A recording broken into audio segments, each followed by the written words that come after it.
Well, good afternoon, good evening. My name is Herb and I'm an alcoholic. So exciting, opening night. It's always exciting to begin this journey again. Normally, we will start with a prayer called the Set Aside Prayer. But since I haven't given you any instruction on that or introduced it to you, I would like very much for us to start our journey together with the Serenity Prayer. The Serenity Prayer is a prayer that addresses reality. What is reality?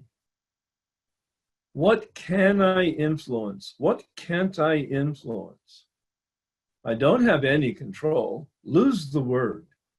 I don't have any control over myself. I don't have any control over circumstances and reality. But I do have influence and some responsibility. The Serenity Prayer is about the development of wisdom.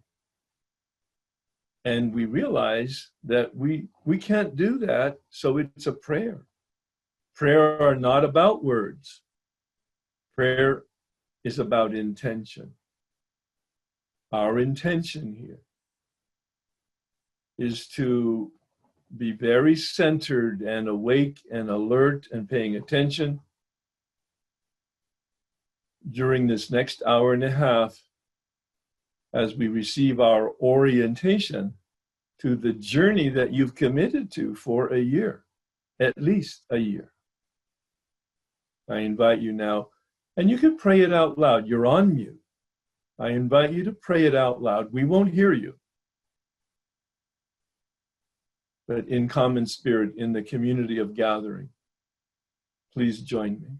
God, grant me the serenity to accept the things I cannot change, the courage to change the things I can, and the wisdom to know the difference.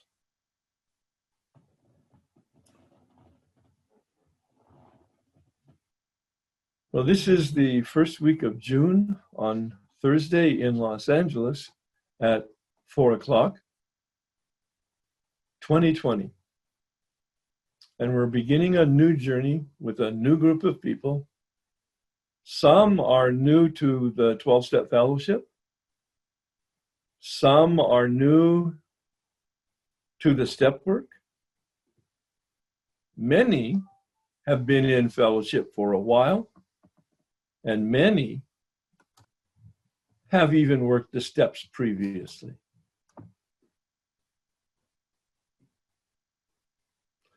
I'm asking you to have an open mind and an open heart. Bill Wilson in the Big Book on page 58 suggested that we need to let go of our old ideas. The man who took me through the steps the very first time was not my sponsor. Once I discovered I was an alcoholic, I got a sponsor. He asked me to go to a meeting every day, which I did. He asked me to call him every day, which I did. He told me to get a big book and read it and work the steps, which I did, but he gave me no instructions. I went to a meeting every day. I called him every day. I went to step meetings and I went to big book meetings and I worked those steps. In that first year of recovery on my own, it was interesting, but it did not change me. I did not know that I needed change, and I did not know that it didn't change me, and I did not know that there was a process for change. And you'll hear me say it regularly because it's absolutely central to my experience. I did not know that I did not know, and I could not see that I did not see. I'm 43 years old at that time. I have a graduate education in philosophy and psychology and theology. Those are 3 different disciplines. I have a lot of information. And this man I met in February of 1988 talked about the big book as a textbook, and that there were precise instructions in there telling us how to work each of the steps and apply them to our personal lives, and that he had had a spiritual awakening. These were words I had never heard going to a meeting every day for 4 years. These are words I had never heard from my sponsor, who had uncommon common sense. He just didn't know much about the big book or the steps. He knew about living life. He knew about relationships. He knew about managing finances. He knew about work. He knew about AA and how to navigate it, going to meetings and being helpful. But he didn't know about the steps, and he didn't know that he didn't know. But when I heard this man share words and experiences that I had never heard or had, and I could see it in his demeanor, I could see it in his eyes, he had a light, and I heard it in the resonance and the tone in his throat, and my needle pointed north. I had never had an experience like that with a teacher in my life, and I'd had several really, really good teachers. After sitting with him for 45 minutes after the meeting and letting him know a little bit about my background and who I was, he said, "Herb, please look at me now and pay attention. You have a lot of information, but you have very little transformation. You have a lot of academic knowledge, but it's never connected to your heart, your experience, and your actions. You have information, but you do not have transformation." And I knew that he knew. Not at the depth I know today, but certainly there was an intuition that said, this is a man with a solution. I call him a big book step guide. He was the mechanic with the steps. He understood the textbook. He had had a personal spiritual awakening, a change in the way he thought and felt and behaved. He realized humbly that it had been done to him, not by him, but not without him. You'll hear more of that as we go forward. He agreed to help me, and he took me through the steps in February of 1988. We began that journey like we're beginning this journey. And it took 12 months. And it had a specific process of prayer. He introduced me to the set-aside prayer. It's not a prayer in the big book. It's not a prayer in AA. It's not a prayer in any of the literature. It's not a prayer in any tradition, religious tradition. It's a prayer just based on the intention of having our information and our experience set aside. He said to me, to the extent that you hold on to your knowledge and information, to the extent that you hold on to your experience, to that extent, you're blocked from having any new information or experience. So we pray a set-aside prayer with the intention of inviting the Spirit, whatever it is you believe in, or don't believe in. It doesn't make any difference. It's the intention that there is an outside force, that there is a power other than yourself that will intervene and set aside your information and set aside your experience so that you'll be given the gift of a new experience and be taken to a place that you've never known existed. Outrageous words, outrageous promises. But now, by my experience, 32 years later, a complete understatement. I hope you heard that. I thought in 1988 that this man was given to grandiosity and exaggeration. Now, as I pause on the path, today, this very day, and look back over my shoulder, I can see it was a total understatement. That prayer is in the Way of Life document, which I have asked as part of the instructions for you to download.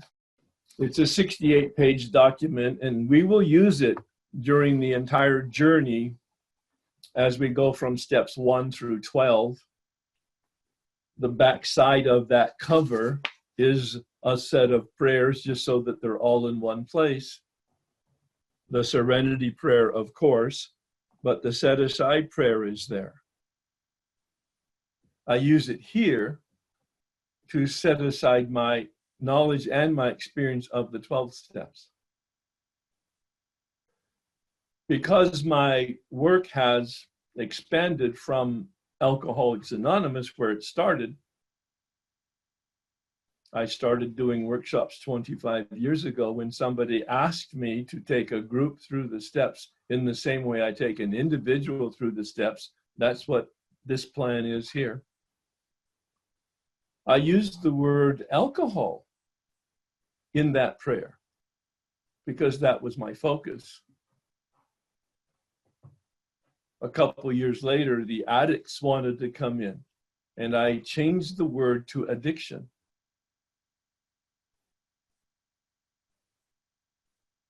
Later on, the Al-Anons and some other people from other 12-step fellowships wanted to come into the workshop. And I changed it to 12-step fellowship, recovery. And later on, probably 6 or 7 years into my experience with it, I was reading the Big Book again and came across a passage that I had never seen, and you'll find that experience regularly as we walk this journey together. And in the very first preface to the very first edition of the Big Book in 1939, it's in your Big Book. It's the preface to the first edition.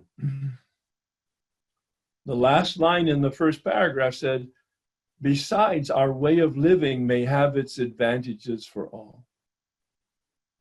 I pay attention to the Big Book. Like the men who guided me through the Big Book, I'm a Big Book fundamentalist and literalist. In the best of senses, I read the Big Book and try to understand the words there, written in 1939, in the context of 1939, that culture. I read those words as Bill Wilson's words, and I try to understand his background and his intention. And I use other resources to try to get very clear on the intent and the spirit, not just the literal translation, but the spirit of the translation of the Big Book. And I stay very faithful to it. This will be the textbook we use. It's the only textbook that you actually really need for this journey. I have recommended that we use a supplement of the AA 12 and 12 because Bill wrote that in 1951, a commentary on his experience with the steps now that he was 15 or 16 years sober. I find it very helpful at the end of the step process in each of the steps out of the Big Book to then review the respective step chapter in the 12 and 12. And as the result of that awareness, our way of living may have its advantages for all. In prayer, I was guided to open up my workshops to everybody, all human beings, not just people in AA, not just people in Al-Anon, not just people in any 12-step fellowship, but anyone who wants to have a spiritual awakening.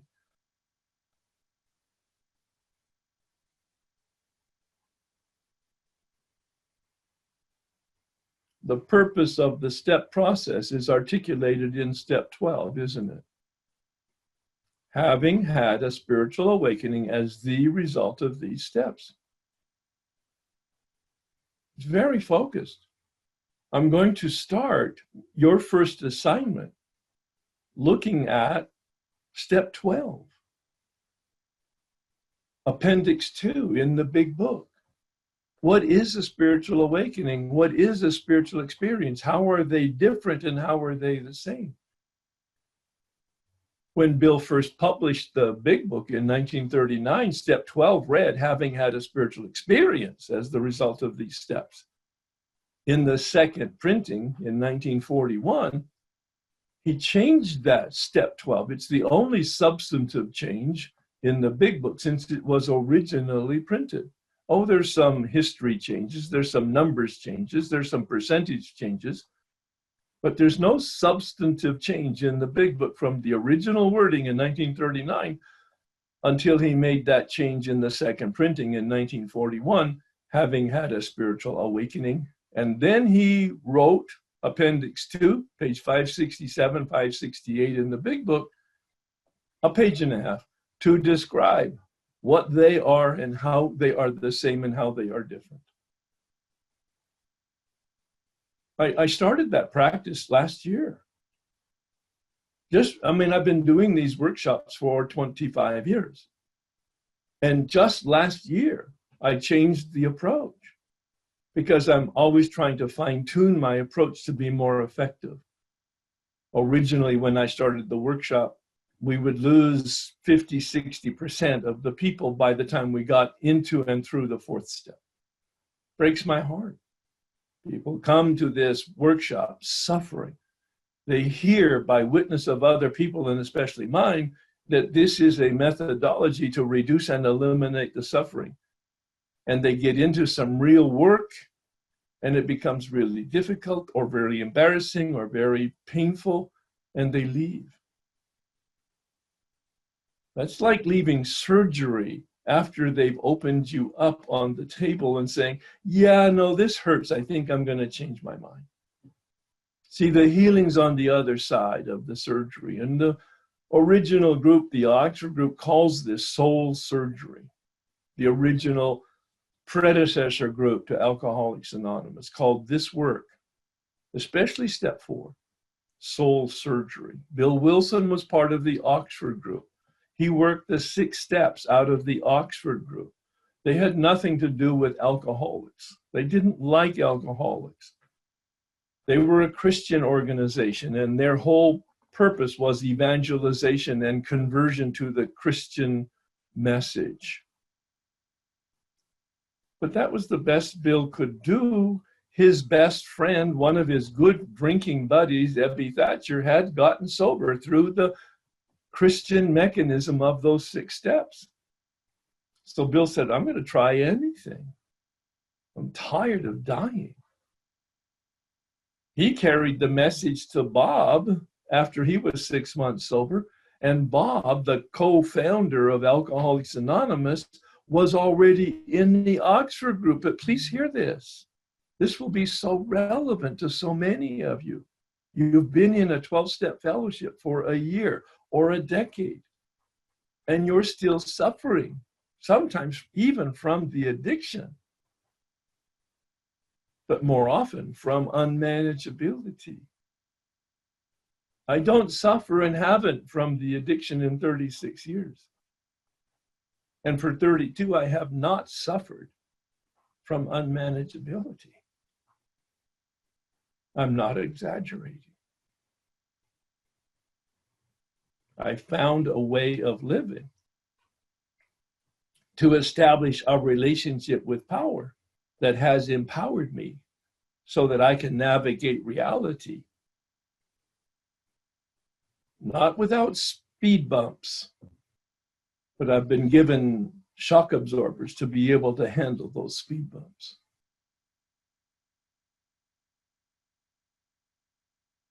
Bill brought a message to Dr. Bob in Akron in 1935 about alcohol and addiction and powerlessness.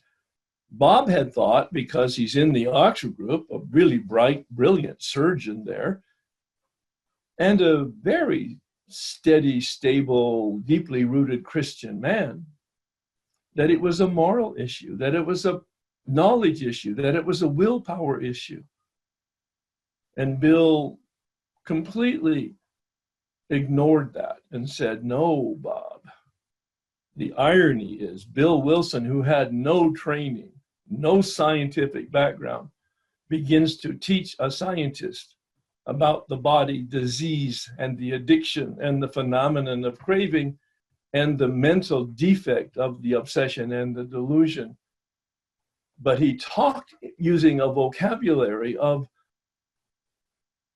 hopelessness and powerlessness and his experience with alcohol, and in the milieu of the conversation of experience, Bob was able to hear that he had been going about it all wrong. And as soon as he grasped that and took the action that the Oxford group had been telling him to take all along, he got and stayed sober for the rest of his life.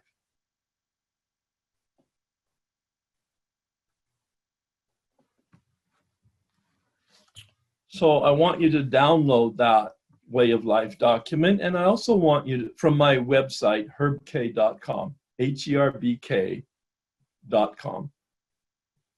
And also the set of assignments. They've been fine-tuned. Both have been revised and fine-tuned specifically for this journey this year.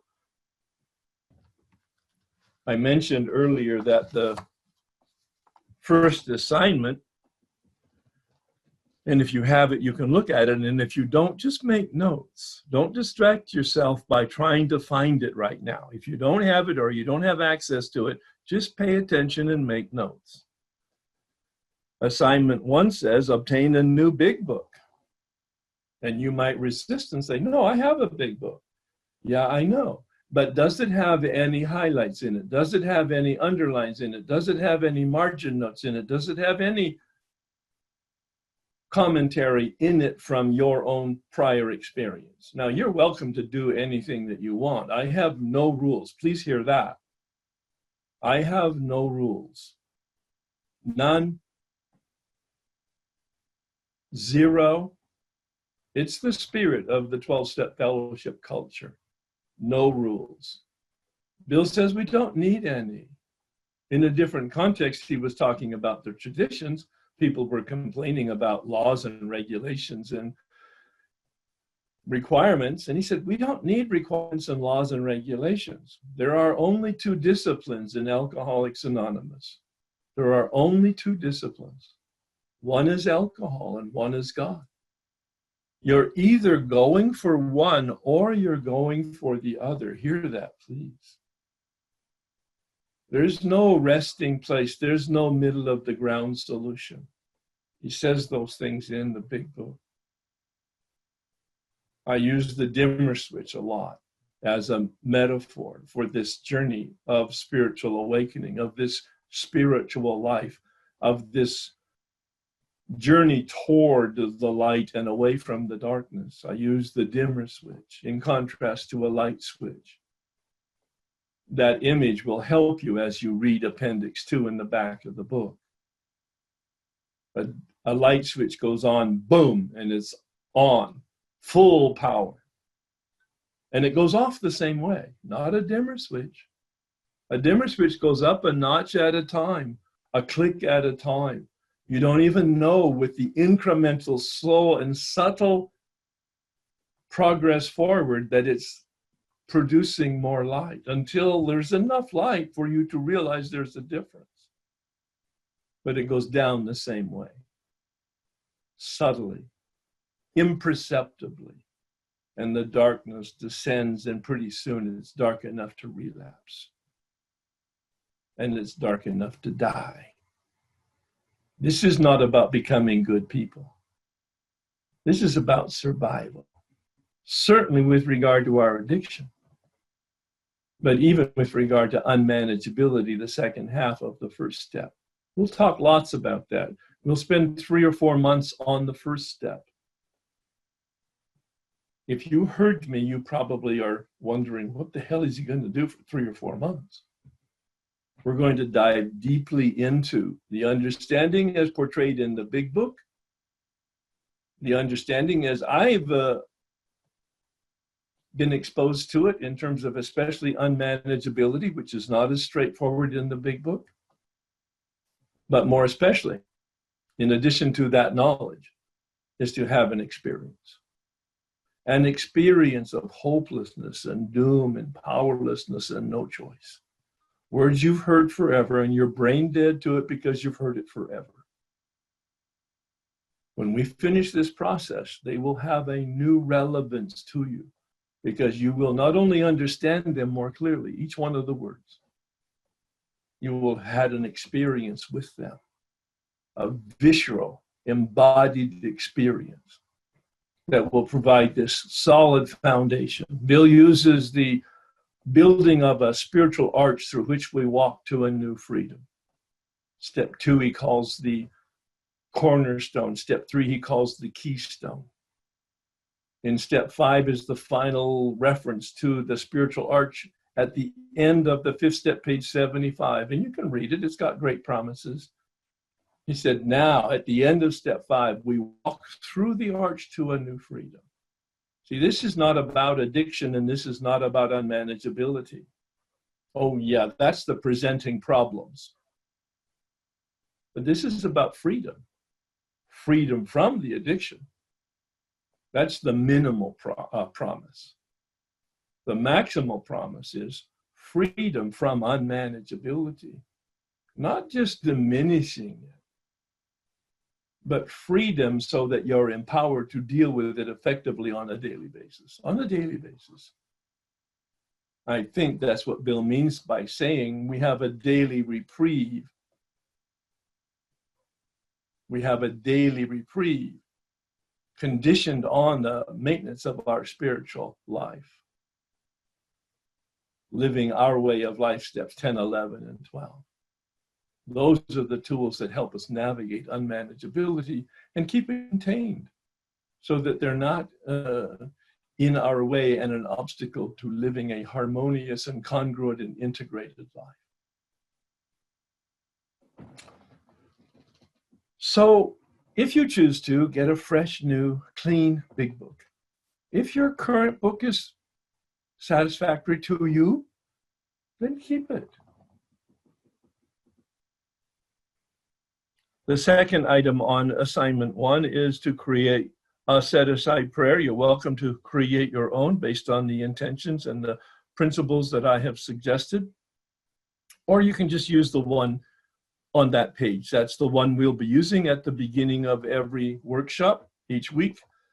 And it is the recommendation from me, because it was my experience, to pray that prayer every morning when you first encounter your practice or your quiet time. Use the set-aside prayer. If you don't have a morning practice, begin it with the set-aside prayer. Begin having one. And then anytime you sit down to do the work. Anytime you sit down to do the work.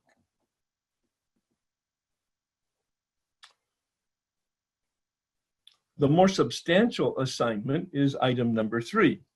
Read and highlight. Appendix 2 in the back of the book. 567, 568. Read and highlight. And as you're doing that, try to think what's telling us about a spiritual experience and a spiritual awakening. How are they the same and how are they different? And the reason I start this process with step 12, it is the mission statement. It is the value proposition. It came to me last year. Maybe if people really understood what they're doing and why they're doing it, what's the value, what's the mission, what's the motive, right in the beginning, and keep that carrot in their vision, they'll be more motivated to stay with the painful parts of the process. And then I'm going to give you an assignment on step 11, because that's the tool that gives us power to understand and to do, as the step itself says. And then I'm going to take you into step 10, not a deep dive in any of this by my standards, but an acquaintance with step 10 as a tool for creating realignment and harmony in our lives on a daily basis, so that we can then go to step 1, armed with a clear vision of why we're doing this work, steps 1 through 9, and the tools that will allow us to actually be more conscious and more effective in the process. Now I'm going to have you take a look at, or at least make a note about, assignment 2. Assignment 2, item number 1, I want you to take a look at, but it's a longer journey than assignment number one. Assignment number one, I'd like you to have completed the way I've just described it by the next week at this time, so that we can talk about it next week. And you can relate to the teaching that I will give you at the beginning of the workshop. But assignment number two, item number one, has a longer time frame to it. You'll note it says over the next 4 weeks, and it might be the next 4 to 6 weeks. I want you to read from the title page of the big book up to, but not including, the doctor's opinion. It's all the forwards and the prefaces to the first, second, third, and fourth editions. Lots of wonderful, rich history, lots of wonderful philosophy and observations by Bill and comments by Bill or other people after Bill died. And we will go over that material, but not soon. I mentioned what we're going to be doing for the next month. Step 12 next week, step 11 the following week, step 10 the following week. And then we will begin looking at the Roman numerals up to the doctor's opinion. But the key to this reading not only is highlighting, which you may or may not have incorporated into your approach to your spiritual journey and or the 12 steps, but I am recommending it because when I found when I am highlighting, I'm very focused. I'm much more focused, and the words and the sentence structure begins to really speak to me when I'm highlighting a word or a phrase that resonates with me. Sometimes I'll give you a question to be thinking about as you're reading so that you would highlight something that responds to that question. I give you 4 questions here, and I suggest that you put them on a 3x5 card as a bookmark. I am not suggesting that you sit down and read from the title page through up to the doctor's opinion in one sitting. In fact, if you read 1 or 2 pages with a highlighter with these questions, that might be quite enough in terms of a discernment process. The questions, be thinking about them, asking them yourself, but don't respond to them until after you finish the reading. Read the instructions. I hope they're very clear. They're meant to be very clear and effective. Is the 12-step process what I really want to do at this time? Why do I want to submit to this process at this time? Those are 2 different questions, and it's not subtle once you ask them of yourself. At this time, am I willing to go to any length, and what does that mean? In what areas of my life am I being dishonest with myself and others? Please, anytime I ask you to ask yourself a question, lots of times I will say, and there's no right answer. But even if I don't say it, there's no right answer.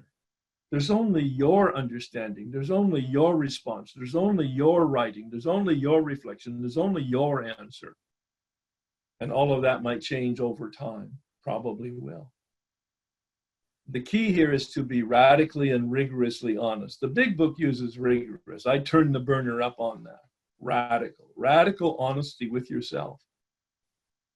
Radical comes from the Latin word radix, meaning root. At the core of your being, be transparent, or have the willingness to be transparent, to be given the gift of transparency. Write down what you think, what you feel, what you have a whispering intuition of. And I even recommend that you make a commitment to yourself that you're not going to read it to anybody. I mean, you probably will, and it will be eventually my recommendation. But write it so that, in fact, you feel totally safe that you're never going to be asked to reveal this to anybody except yourself. And when you write it, you will reveal it to yourself. There's a dynamic that's revealed in the Way of Life document. If you have it, you could turn to page 4. I got this model from my first experience in 1984 when the hospital in which my wife was hospitalized for her alcoholism asked me about my drinking. Can you imagine? They asked me about my drinking. Don't you understand? She's the drunk. That's why I'm here, to support her recovery. And they said, well, why don't you take a look at your own history? You see, they knew, but they also knew that I didn't know, that I had no clue. But I was arrogant enough that I would have really resisted any accusation. So they asked me a question to ask myself, with the hopes that I would have some kind of a breakthrough, which I did. What is your relationship with alcohol? Do bullet points in an autobiography, not of your life, of your drinking pattern. I began at 12. I stopped at 17 when I went into the monastery. I thought it would be a good idea to become a Catholic priest. A story for a different day. I was in the monastery for 7 years, 1957 to 1964. It was a fabulous experience. I enjoyed every bit of it. What I didn't know when I registered, what does a 17-year-old do in terms of due diligence? I didn't do mine.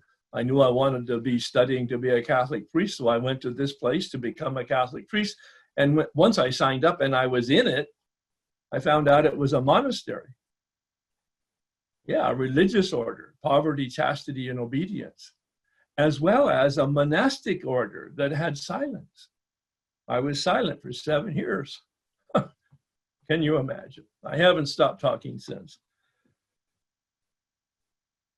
So this hospital program asked me to ask myself the question, what is my relationship to alcohol? And then I got some information about the family disease. I got some information about addiction. I got some information about Alcoholics Anonymous. And they asked me to write out my recollections of my journey with alcohol. And then they asked me to read it out. And as a result of writing it out, but most especially reading it out, I had an experience. You can see that on the diagram. I was given a question to ask myself. I was given some information. I took some action, and I had an experience. Wow, I think I have a drinking problem, which brought up some more questions. Well, now what do I do? I'm not going to explore it any further. It's the model that we will use for the entire journey. I will ask you to ask yourself some questions. I will give you some information, and so will the big book. I will ask you to take some action. The actions that I'm going to ask you to take are listed in the Way of Life document on page 12. Prayer, reading, listening, reflection, writing, discussion. Those are the component parts of what we will be doing. The set-aside prayer, the assignments of reading. Part of the assignment structure is to listen to the recordings on the website. It was recorded about 6 or 7 years ago in a weekly workshop, and then it was edited professionally and placed on my website. It's a comprehensive review of the big book and each step. I'm going to do that with you personally as we go through this on a weekly basis, but many people find listening to a different resource at a different time unpacks it in a different way. If you can make the time, it'll be very worthwhile your time, and at the very least you might want to experiment with it. Reflecting and writing is the heart of the matter here. That's the work that you will do. Reflecting in the milieu of prayer, that set-aside prayer. Asking for divine intervention for an open mind and an open heart. And then we'll discuss it here. I'm going to ask you right now to do some work. I've been talking for a while. I'm going to ask you right now, this is a workshop. This isn't a meeting of your 12-step fellowship. This isn't a sponsor guide Q&A. This isn't a book study. This isn't a step study. In fact, this workshop is not connected to any 12-step culture or fellowship at all. Please hear that. This is a gathering of people, usually from a 12-step fellowship. And the gathering purpose is to do the steps out of the big book to have a spiritual awakening. That's the common theme. So we're not in any 12-step fellowship. This is a non-12-step meeting from my standpoint. You and your sponsor can determine what it means for your own personal journey and recovery and your meeting frequency. There are some questions on page 13 in the Way of Life document, which you could review in the same way I suggested that you review the other questions. Not so that you can put down an answer. It's not a test. These are reflection questions so that you are prompted to reflect using that set-aside prayer. Where is my life not working? What are my efforts? Do I really want my life to change? What changes would I like? That's for your consideration over the next week or so, and write when in fact you want to write a response to that. But right now I would like to pause and stop talking, but ask you to ask yourself a couple questions. Number one, why are you here? What was your motive for coming to this workshop, knowing that it's going to be an hour and a half on a weekly basis for 52 weeks, and that it will probably have anywhere from 2 to 5 hours outside of the call for your work, if you're going to do it in the way that's intended to be done. The call plus 2 to 5 hours a week. Huge commitment, almost a part-time job. Why are you here is the question. There's no right or wrong answer. There's just, maybe it's my sponsor told me to. Maybe it's I heard and I wanted to kick the tires to see what it's like. Or maybe I've really heard, witness to the power of this process, and I want to have that experience. There's no right or wrong answer. There's just your answer. But it's going to be a baseline now, because I'm going to ask you to store that in a place in your binder. I'm assuming you're going to have a binder for the Way of Life document in the assignments, and to store the answer to that question someplace where you can refer to it in 12 months. Because I will ask you to go back to it and look at it to see if there's been any shift in your behavior, any shift in your consciousness, any shift in your life. Have you experienced a change? And this is the baseline. Why am I doing this work? And the second question, no right or wrong answer. There's just your response. What is the source, the primary source of my suffering?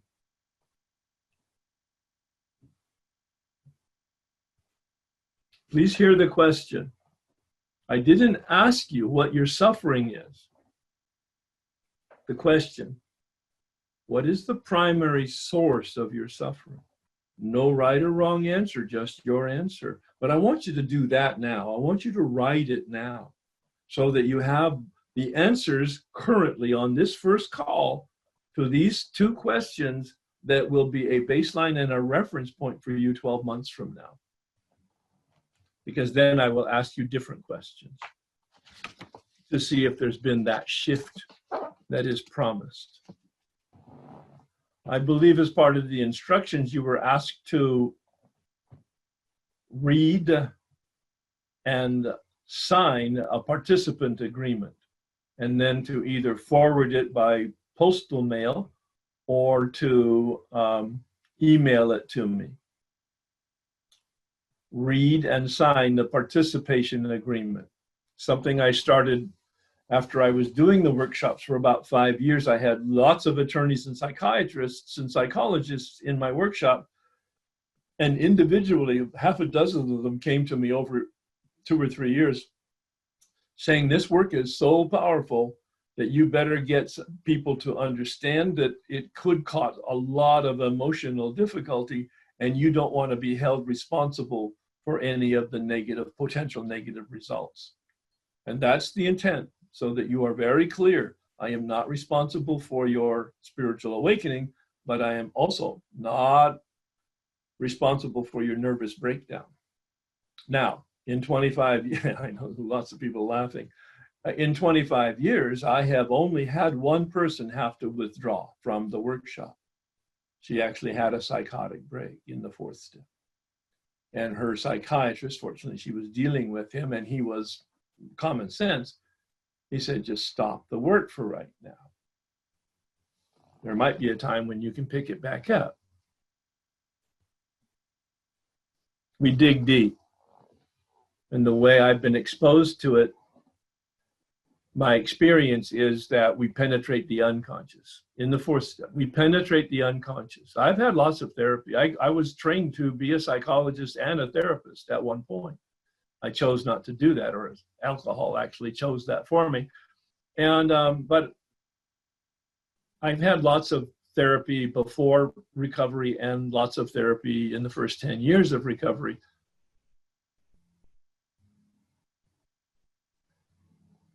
None of the therapeutic process or people that I dealt with was as an effective transformative change as this 12-step process. That's why I have such a passion about it. It's a methodology that's simple. It's not easy, as Bill said. It's simple, but not easy. But it's effective. There is not one person who has done this work and finished the 9th step that I'm aware of. There's not one person that has not had a spiritual awakening, meaning some form of change in the way they think and feel and behave. The most effective human development transformative tool I've ever come across.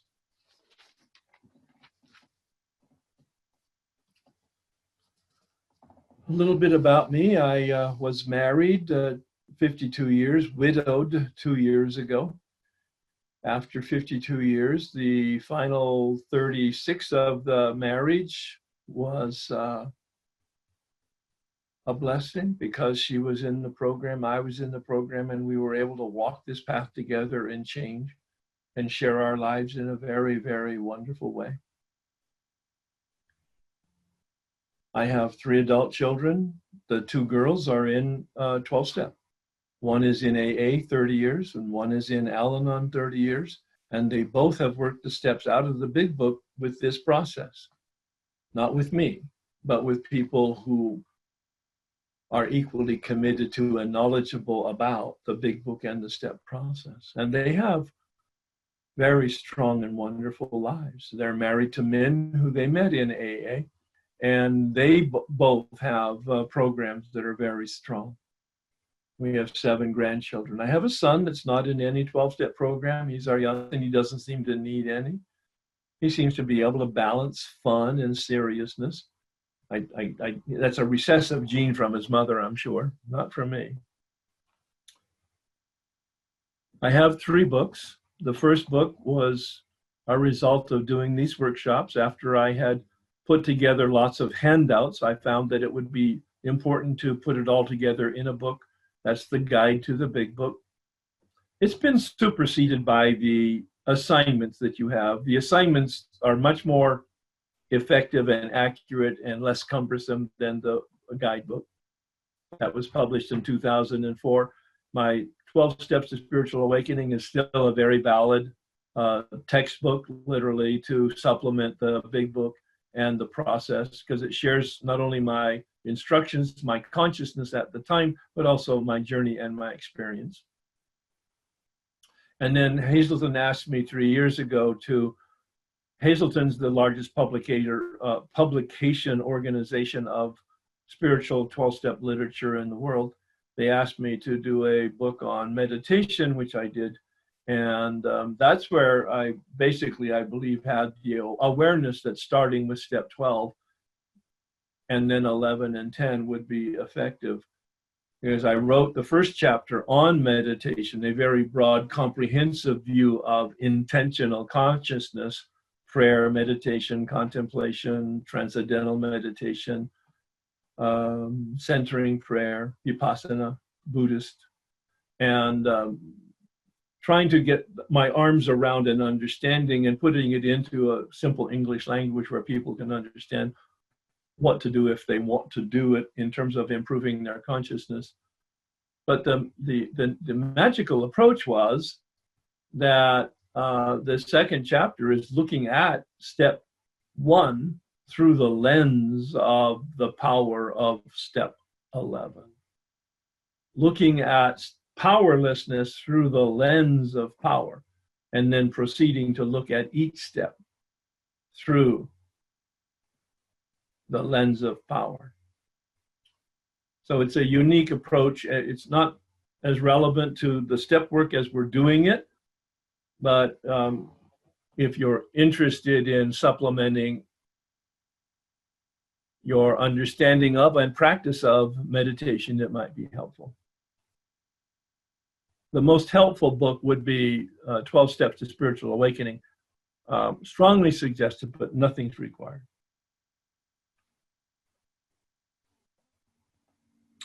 The dictionary is a very important book to our process, probably second only to the big book, because I will be asking you to look up terms that you think you know, terms that you probably do know.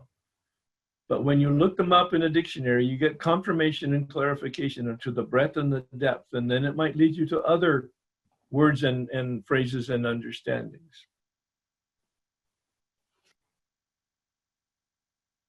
It's really important that you plan your work. To the extent that you're serious about having a spiritual awakening and doing these steps as described in the big book, each one of you will approach it differently with different diligence and consistencies. I know there's 30 or 40% of you that are perfectionists. You may not know it, but from my experience with the groups, probably 30, 40%, maybe more, are perfectionistic oriented, and it's not very helpful. So this is about a human process, and you'll never do it perfectly, and you'll do it to the best of your ability. But if you plan your work and then work your plan, you'll have a better chance of success. And what I mean by that is, after we get off the call tonight, maybe even immediately, but certainly tonight, or maybe tomorrow morning, but don't let it go any longer than that, take a look at the assignment and take a look at your calendar and determine when you're going to have time to do this work. Because it's going to take some time, some commitment on your part, if you want to do it correctly. If you wait until you have time to do it, you won't ever do it, because you won't ever get time. But if in fact you treat this work as a priority, and the same as you would a doctor's appointment, you look at your calendar, and on Wednesday at between 2 and 4, I have some time, and on Saturday morning between 8 and 10, I have some time in the morning. Then I make an appointment with myself. That's the time allocated to do this work. There's a higher probability of you doing this work. If you wait until you have time, if you get on the call next Thursday, you will have probably tried to do something on Thursday morning or Thursday afternoon to assuage your guilt for not having done anything and being somewhat prepared, and you won't be prepared. And it won't serve you well. And eventually, because the backlog of work that's undone, you will get frustrated because you can't participate or understand where we are, and you will leave the work. Life by the yard is very hard. Life by the inch is a cinch. I remember that from one of my college professors. He just said, do it incrementally. Now, some of you will do it disciplined 15 or 20 minutes every day, and some of you will do a disciplined 2 hours on Saturday. And others of you are not built that way in terms of structure and discipline. Honor who you are. Look back over your shoulder as to how you've gotten other things done, and then use that as the model, if in fact this is your priority. Hi, thank you, Herb. Hi, I'm many things. Alcoholic, food addict, and Al-Anon, or have worked Al-Anon before. I just recently finished working the step, and it was very fruitful. I definitely had a spiritual awakening. It also brought me to a place of realizing that I have some further work to do. I originally plugged in because I thought it would be a step guide, which I'm still going to do. But as I was listening to it, I really felt a tug in my heart to do it again for these other things that have come up, like Al-Anon issue sorts. It was a little disconcerting to me because I really don't want to do it again. It was a lot of work. It was very fruitful, but I have been thinking that I wanted to do EMDR therapy for these issues, and it just seemed, I know it's not easy therapy, but I guess there was a thought process that I could attack these things, deal with these things through EMDR. So my question to you is, could you give me some help and guidance? Or is these stirrings in me, and would they do the same thing or what? Yeah, just an excellent question, but I need also to clarify because I may not have heard it accurately. You've done the steps. I don't personally use the terms my way because it's not literally my way. It's using the big book and having some precise direction with each of the steps, some Fair of enough. which is Yeah. an interpretation of the steps. And but I knew what you meant. I'm just trying to help other people use the vocabulary, especially when we're not together and you're talking to somebody else who might have their hackles raised by somebody saying they did the steps Herb's way, and it's kind of like, yeah, no, not really. Yeah. Right. When did you do that work, and from what perspective? I did it from with my food issues, and I just finished it a month ago. Okay, so you went from steps 1 through steps 9? Yes. Yep. And I've been working. And you did a complete 4th step and 5th step? Yes. In your 4th step, did you do a 4-column resentment inventory? Yes. All right. And have you finished your 9th step, or are you still working on your 8th step? I finished my 8th step. I still have a few amends to make in my 9th step that are not accessible to me yet. No, that's perfect. Perfect. You're right on the money. It's great. And you have instructions on steps 10, 11, and 12? Yes. All right. And do you have a daily practice consistently on meditation? Yes. Wonderful. All right. So my sense is that you should continue with your 10, 11, and 12 practice, finish your amends, meanwhile, do your EMDR therapy and do not start the steps again. Okay. Do not start them again. If, in fact, you want to be on the listener's call, hearing the sharing, it's a wonderful meeting, doing some laser focused work, you might go, well, that was interesting, what Herb just said or somebody else just said about step 2. I think I'll revisit that. Or, oh, I didn't have quite that instruction with regard to column 3 in the resentment inventory.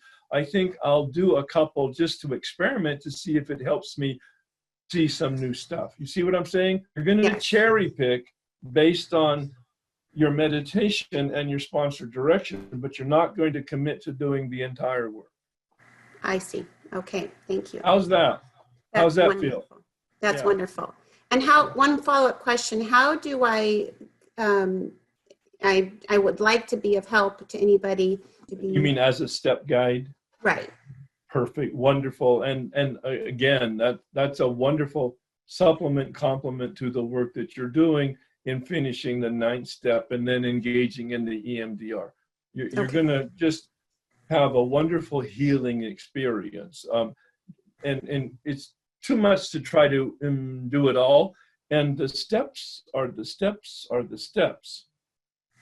So sure, you went through it with a perspective on food, but the point is not about the food. Right. The point is about establishing a relationship with power and cleaning up your channel so that you can have a more vital, vibrant relationship with power. So that's going to happen with what you're doing. Okay. Okay. Yeah. Thank you very much. It's a great question, and I'm glad we're recording it because that's a great question for other people to hear. Thank you so much. I just finished the whole thing. It's piggybacking a little bit on what was just said.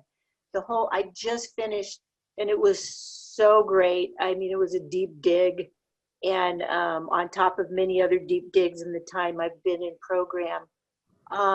And I find myself realizing that I have been abstinent a very long time, but maybe it's this, everything is a work in my mind. And I find myself realizing, gosh, I have so much freedom, but often I'm not very happy, or I don't see myself that way.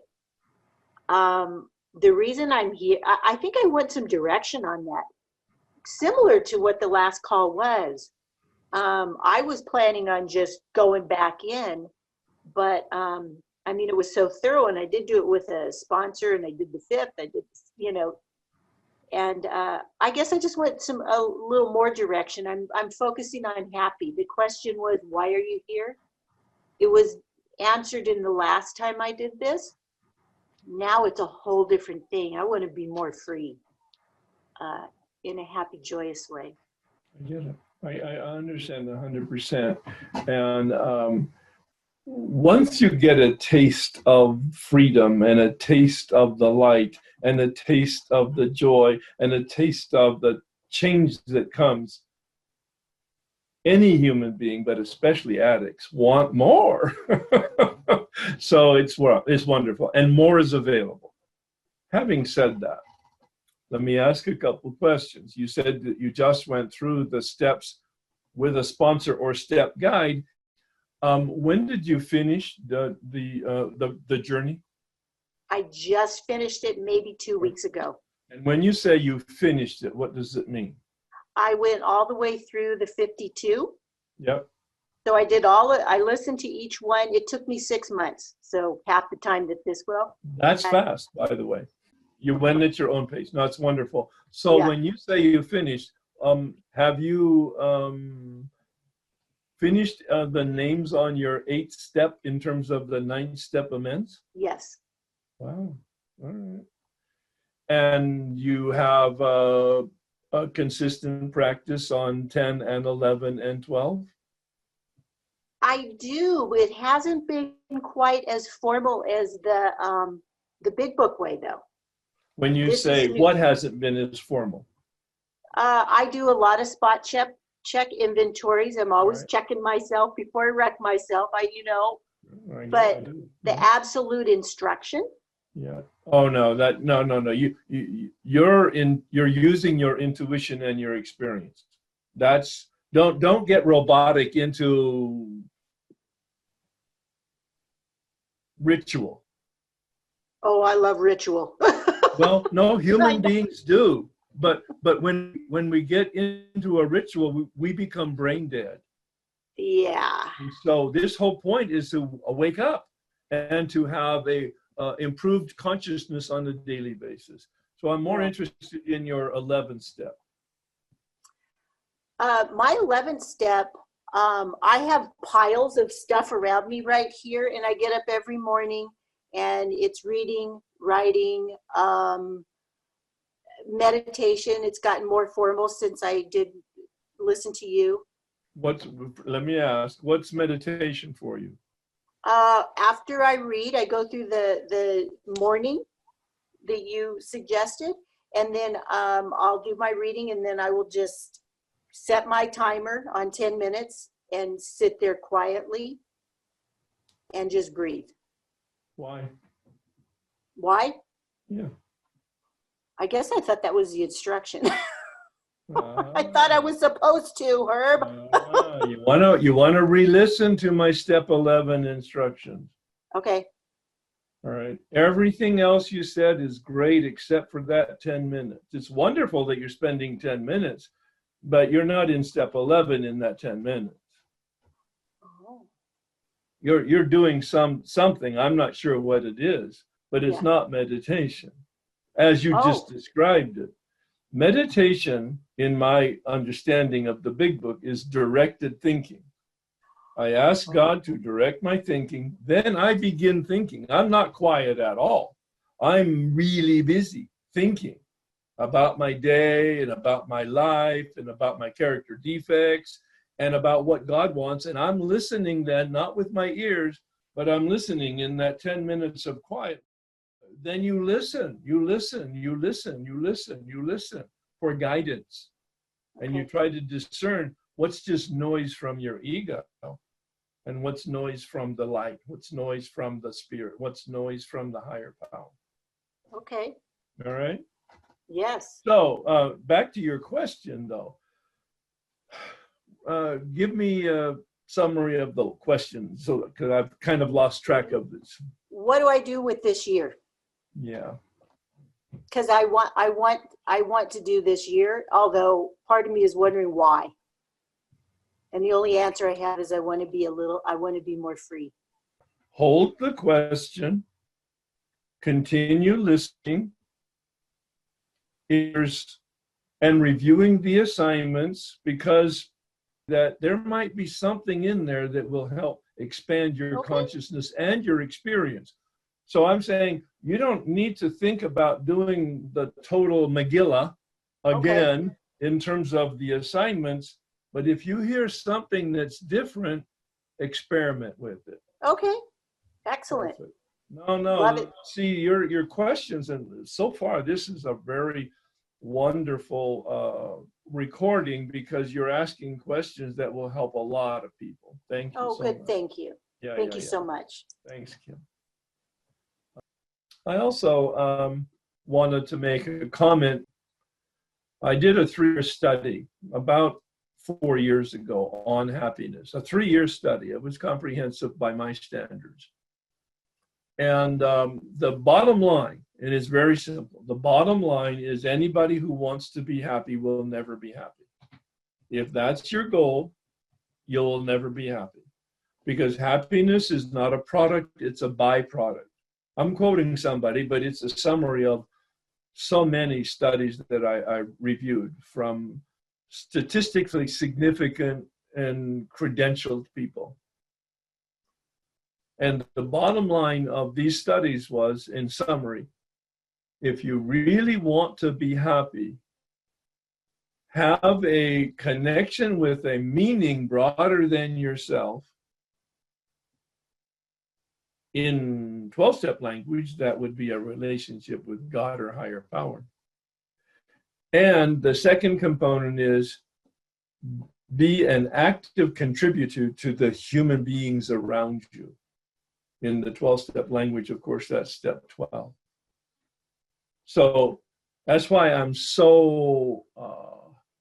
I have such an emphasis on 10, 11, and 12, because that's the source of our organic human development. That's the way we're built. We're built to have a relationship outside of self with reality, God as we don't understand it, and a relationship with our community through contribution and helping. If we do those things, it's counterintuitive, but if we do those things, the byproduct will be our sense of freedom and our sense of joy and happiness. I have an amazing AA sponsor with a lot of depth and weight and understanding of these steps. And I've definitely had a spiritual experience with that, but clearly there's more. I guess my question to you is, how can my AA sponsor be involved in this process with me? Or do I need to seek out a different step guide for this process? It's a big question. I've got a couple approaches for you. Wonderful question. You said that your sponsor has depth and weight, meaning that they understand and have worked the steps out of the big book. Yes, sir. And they've had a spiritual awakening and they've taken you through the steps out of the big book. Absolutely. That would be obviously a primary resource for you.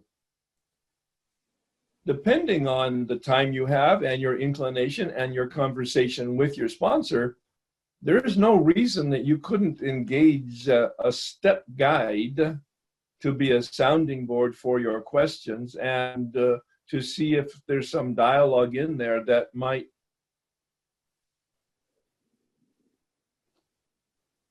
be subtly or majorly different than your own interpretation and or what your sponsor's directions have been.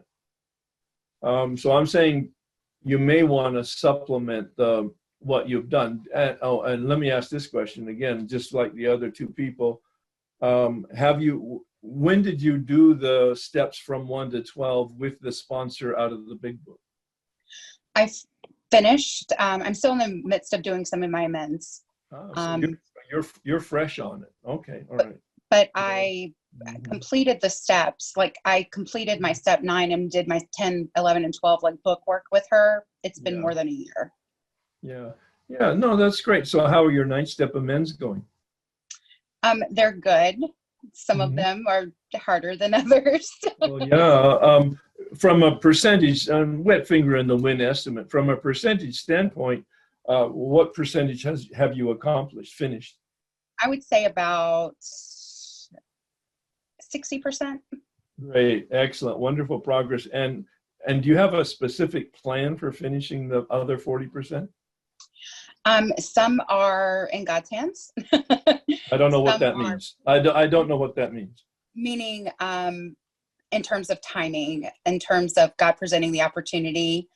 And another one, No. Do you have a plan with regard to making the amends that you have, those 40% that are unfinished? God's not going to have a plan for you. You have to have the plan.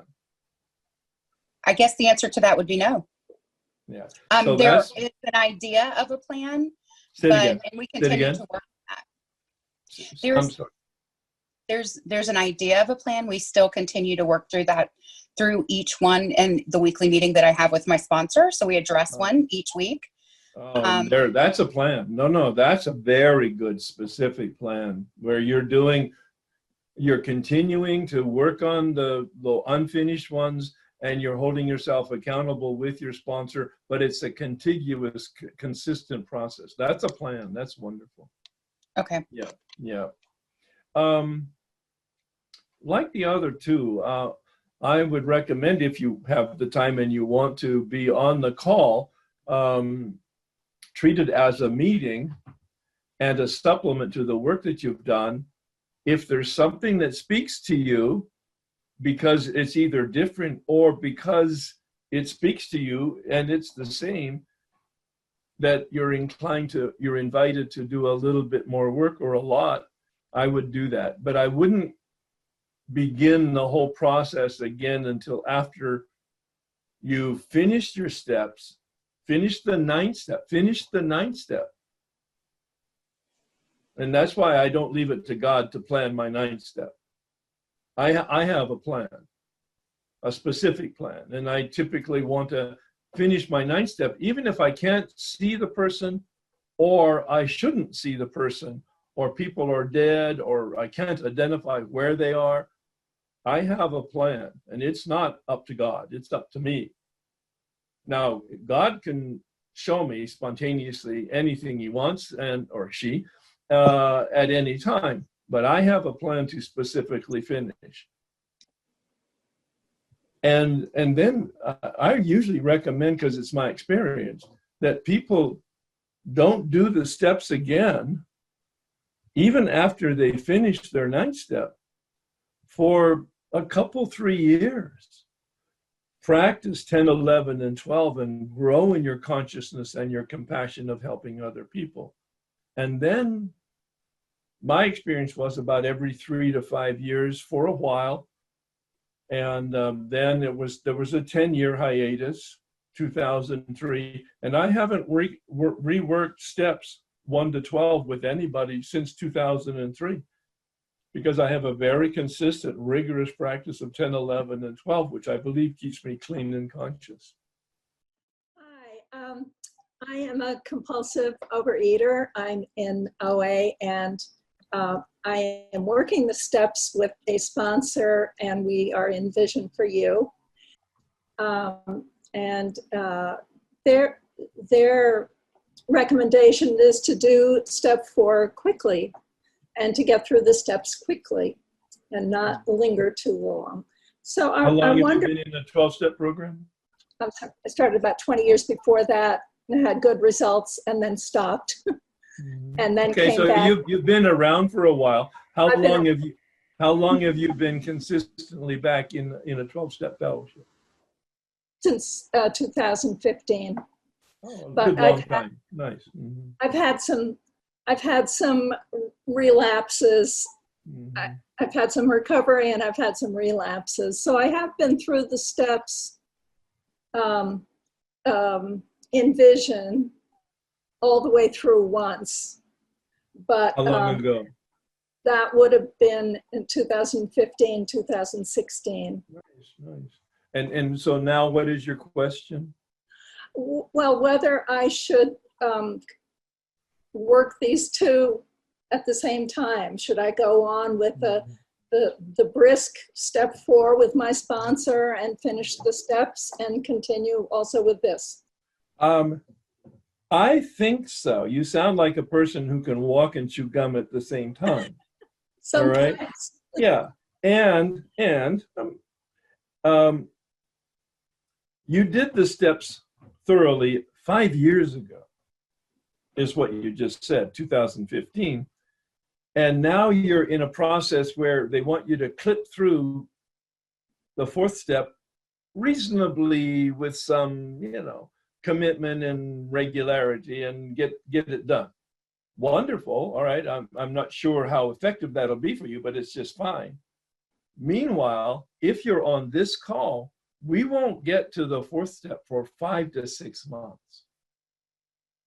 So you're going to do a deep dive into step 1. We're going to be on step 1 for 3 months. There's no reason that you can't be grappling with the experience of step 1 at the same time you're dealing with the written step 1 in your step 4 inventory. I think that would actually be quite powerful. That was my hope. Yeah. Yeah. No, I'll be interested in your feedback as you make progress with your own steps through this process. Not about your 4th step. That's your business and doesn't have anything to do with us. But as you stay with us and have an opportunity to chat, I would really be interested in what your experience is, because I give information, I give feedback, I give a recommendation, but unless you tell me whether or not it's working, I don't know how valid it is. Yeah. Understood. Thank you. No, perfect, wonderful. I'm an alcoholic. I've been around for 35 years. Nice. And I've done the steps a few times. Yeah. I started about a year ago with another woman in the program. However, and we're not nice. we're not finished with the 4th step. All right. We've just had trouble. Okay. I would like to I would like to listen this time, because I almost feel like I've been playing with the 4th step for so long that I need a refresher on 1, 2, and 3. I agree 100%. Oh. And not only just listen, of course, but do the assignments that speak to you. In other words, you may not want to do the full assignment, although I would recommend that you do steps 1, 2, and 3 as if you've never done them. Okay. As you're dealing with your 4th step, be a very committed and active listener, that you're actually doing all of the assignments within the time frame that we're doing them, that you act as if you're a completely committed, active person as a listener. Okay. All right? That makes total sense to me. I think it will, and it does right now, but you're going to find that there's going to be a lot of work, and you're going to now be doing double duty in terms of the steps 1, 2, and 3. At the same time, you're dealing with or struggling with step 4. So there will be some challenge on your part, which might signal to you that you're doing too much, but it's not true. All right. You can Okay. do this. You can again walk and chew gum. I hope so. Yeah, Thank yeah. you. All right, you bet. Thanks. Thank you. It's a great question, Sandy. Thank you so much. I'm an alcoholic. I was a drug addict. I quit smoking my sobriety date is July the 11th of 88. I quit smoking cigarettes in 89. I went to an eating disorder clinic in 1990, and I've been in 20 years of OA. I've done OA 90 for 3, FA. When I put the food down, here comes the lust. Yeah. I'm right now, I'm presently almost committing suicide with a fork and a spoon. And I worked 12 steps back 20 years ago with the Spiritual Awakening book of the Big Book with a sponsor, that 12-step guide called the Spiritual Awakening. I worked the steps in OA 90 back in 2010 with OA 90 sponsor, where we just did it exactly as it's written in the Big Book. I'm just confused. Last night you said either you're going for the alcohol or you're going for God. So I have a strong information and want to have that connection, but I just feel like I'm in the food fog. Yeah. And I don't know, I'm just doing this as a good friend of mine told me about it. Felt like I needed to do the steps. I'm just trying. I haven't gone back to treatment. You know, I hadn't been locked up. I just kind of, I guess you can probably read my words that I'm struggling. Yeah. And it's kind of a classic story. And my sense is that when's the last time you went through the steps completely out of the Big Book 1 through 12? 2010. Yeah, so you're ripe. 10 years.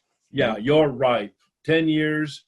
You need a new experience. And I hope you heard my comments, many of them, concerning setting aside your knowledge, your journey, your problems, your experiences, all of the rest of it. Just it's interesting. It's just not relevant. Gotcha. And to the extent that you hold on to it, it's going to block you from having a new, profound experience with this journey. Now, Okay. I can tell by what you've said, your tone, and now you're shaking your head, you're willing to set it aside. Oh, yes. But you can't. That's why it's a prayer. Mhm. You're inviting the Spirit to enter your mind and your heart with a crowbar. Good. You got it. That's right. And so, again, I would love it if you stay with this journey and report in a little bit periodically on the call so that we can track your journey, because your kind of situation is the most difficult one, but I'm totally confident that it's amenable to this process. As And I have a completely uniform experience of all the people who do it, not perfectly, but consistently, not consistently perfectly, and finish their amends. That's why I was talking about finishing amends. It's so important to finish the amends. And then why I talk about 10, 11, and 12, consistent on a daily basis, critical. Okay. And in this journey, you will be exposed to and challenging yourself with regard to your understanding of 10, 11, and 12, and your consistent practice of it. And we're going to do that early, as I mentioned. We're going to take a look next week at step 12, the spiritual awakening part, not the principles and sponsorship. We won't look at that until we get to step 12. Then we will do a deep dive into step 11 and unpack what at least my understanding is and practice of meditation is. And then we will do another deep dive into step 10 so that we have a very clear understanding as its simplicity, but its necessity. So, yes. Oh, and going back to comments, there's a game, I've never played it, but I'm aware of it and I've observed it, called Whack-A-Mole. And it's where you have a hammer and a board game, and there's a gopher that pops its head out. And when you hit the gopher down underneath the board, it pops up in a different hole. This is a perfect metaphor for addiction. Classically, I see lots of people, because I go to AA meetings, I go to men's meetings normally, who are 10 and 20 years sober, but they're 50 to 100 to 200 pounds overweight because they've substituted one addiction for another. They're abstinent from alcohol, but the addiction has popped up because they're not treating the underlying cause and condition, which is the spiritual malady. Unless you're connected to a consistent practice of 10, 11, and 12, even though you're abstinent with regard to your primary addiction, another addiction will pop up because the addiction is your medication until you get the spirit, which is your medication, a connection to the spirit. Thanks very much. Primary has always been OA, and I've finished for the second time through A Vision for You, the 12 steps, and I'm sponsoring 3 people. And you're never finished, but anyway, right now my primary is Naranon. My son passed away 9 months ago. Yeah. And I find my spiritual fitness tested right now. Not bad. So that's why when your program came up, I was very interested in it. My previous sponsor in A Vision for You, because they don't always stick with you, kind of thought I was doing too much because I'm also doing the step study in Naranon. Do you think I am overreaching myself doing a step study in Naranon with a sponsor and working it with a sponsor and sponsoring OA? I have my abstinence in both. Anyway, I guess that's my question. Do you think I'm overextending myself? That's a conversation that would require probably 15 to 30 minutes of personal dialogue with you. And I'm not going to do that here. But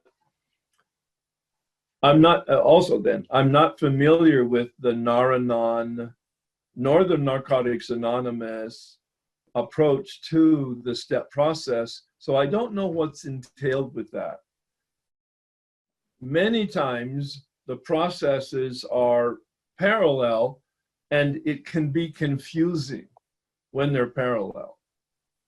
If in fact the instructions are very different, then it's unlikely that it would be confusing, but it's likely that it'll be a lot of work. And it's really about your capacity to multitask and to sort of keep it moving in a intelligent way, because this is not the work to check off the boxes and get it done. This is the work to process it and have an experience. It's not a task, it's not an event, it's an experience. And so I can't give you an answer to that question. However, I've made a note here concerning what you're going through, which is obviously grief. And I lost my wife 2 years ago, as I mentioned yesterday, after 52 years of marriage. And it took me 2 years to process it to a place where I'm walking on level ground. I mean, I still am sad, but it's not a debilitating sadness. I still miss her, but it's not a debilitating absence. I believe as of January, February of this year, I began walking on level ground, but I paid attention to the grief process. And if I don't need to ask you any questions about that, but the grief process is a very different process. And I recommend that people get some help, whether it's volunteer help or professional help, from a grief group and or a grief counselor. There's a book that I really recommend highly. It's written by a couple recovered alcoholics 40 years ago, called The Grief Recovery Handbook. And they created a group called the Grief Recovery Institute. So they're here in California in Sherman Oaks. At least they were the last time I was aware of it. And so it might be, if you haven't done any grief work, or even if you had and you're not exposed to their work, it might be helpful to you. Okay. Yeah. And by the way, here's a creative, innovative approach that I've been using. Instead of using the word addiction in terms of powerlessness, use the word grief. Use the word sadness. Use the word betrayal. Use the word, whatever it is the dominant consciousness of the event or circumstances or whatever. Use that word instead of the addiction, if in fact the addiction's not the issue anymore. You know, I was taken through the steps in the early, I think it was probably like 05 or something, or 04 perhaps, Okay, something sure. like that. So it's been a good 15, 17 years since I've taken them. Yeah. And I'm currently, I don't have an accountability partner or a sponsor that I can rely upon. My sponsor and I haven't spoken in a couple of months probably. And Okay. so I'm wondering how I'm going to be able to engage in the process without that accountability partner. It's a great question. Thank you for asking it. And I'm glad that you're on the call. We had a conversation a month ago or so, or a couple of weeks anyway. And so I'm glad you're here. You could certainly call your sponsor and talk to your sponsor about that, but my sense is your sponsor may not resonate with this work the way we're going to do it. So he sends out a list of sponsors and step guides, and select a step guide, not a sponsor. I mean, you need a sponsor for different reasons, and you probably need to do that on a local basis is always my recommendation.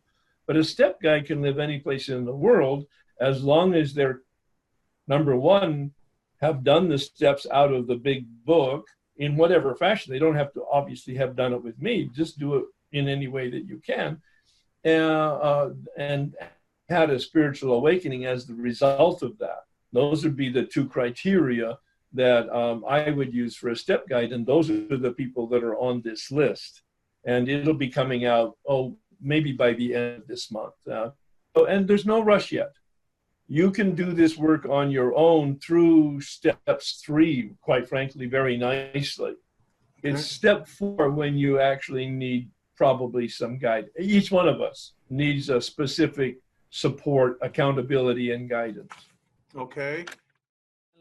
Herb, is that the ego or my ego is it's very strong. It pushes back. It pushes back just as I didn't think your step study was going to be easy. Yeah. But I found that these things that bind us are very strong indeed. Yeah. Yeah. They are. It's not easy at all, but it's not overwhelming. It just is. You show up, you do the next indicated thing to the best of your ability, realizing that you cannot even do it to the best of your ability, but do it anyway. Well, wonderful. Please join me in the Serenity Prayer again, keeping in mind it's about reality. Reality is immutable, meaning it doesn't change. Reality is non-negotiable. Reality doesn't consider my person. I had a man call me the other day, Herb, I've had a new spiritual awakening in my meditation. I said, what's that? He said, the voice said to me, don't take reality personally.